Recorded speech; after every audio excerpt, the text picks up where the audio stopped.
Nakatikim na rin ng malalakas na lindol ang mga makasaysayang simbahan dito sa Metro Manila. May ilang hindi naman napuruhan pero kailangan pa rin daw itong sumailalim sa taunang inspeksyon. May report si Lala Roque. Mahigit 300 taon na raw ang simbahang ito ng Jesus de la Peña sa Marikina na itinatag taong 1630 pa. Di raw ito natinag ng mga lindol at iba pang kalamidad. Ang pinakahuli raw ay ang lampas taong baha nung manalasa ang bagyong Ondoy. Dati po kasi ito bodega na bodega na kahoy na puro talahiban yung lugar na to. So ngayon, dito po unang-unang ginanap ang misa dito sa Jesus de la Peña noong April 16, 1630. 1988, huli daw ni-renovate ang simbahang ito dito sa Marikina. Dati ay puro kahoy daw ito at dahil inanay ay sinemento na lamang. Ang tanging natitirang orihinal na lamang dito sa simbahang ito ay ang harapan ng simbahan na siyang naging saksi sa kauna-unahang misa dito sa Marikina. Nagsama kami ng isang structural engineer para tignan ang integridad ng simbahan. Unti-unti na raw kasing rumurupok at nagkakabutas ang harapan nito na gawa sa adobe. Pero wala raw sa lakas ng lindol ang makakapagsabi kung bibigay ba ang isang struktura lalo't daang taon na ito. Importante rin daw na inspeksyonin ng mga ito kada taon.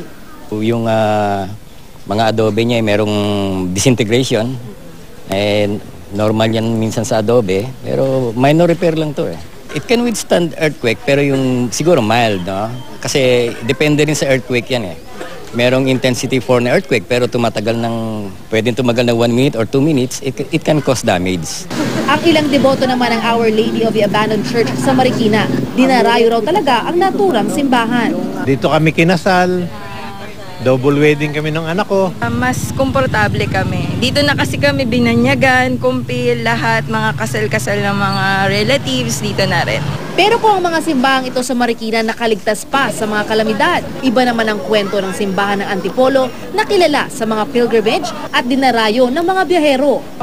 Lubhang nawasak daw ang simbahang ito nung panahon ng gera at nakaranas din ng malalakas na lindol.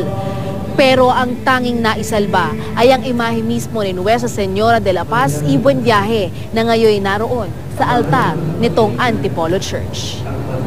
Mula lang dumating kami sa simbahan ay labas-masok ang mga deboto. Isa rito si Mang Celso, 62 taong gulang na bagaman hirap maglakad, ay araw-araw daw nagtutungo rito. Ang iba naman, batid ang kahalagahan ng simbahan sa pagpapaalala ng kapangyarihan ng Poong May Kapal. Humingi ako ng tulong. May kailangan ako, hindi naman niya. May mensahe rin sila sa mga kababayan nating naapektuhan ng lindol ang kanilang mga simbahan. Pag galang school, diretso na ako dito. Anong nararamdaman mo pag nandito ka sa simbahan? Parang, thankful sa hanggang sa pakiramdam. Manalig lang po sila ng maigi. Huwag po mawala ng pag-asa. Ganun po. Kahit nawala ang simbahan? Opo. Hindi pwedeng mawala kasi nasa puso yan eh. Di ba? Kailan natin nasa puso.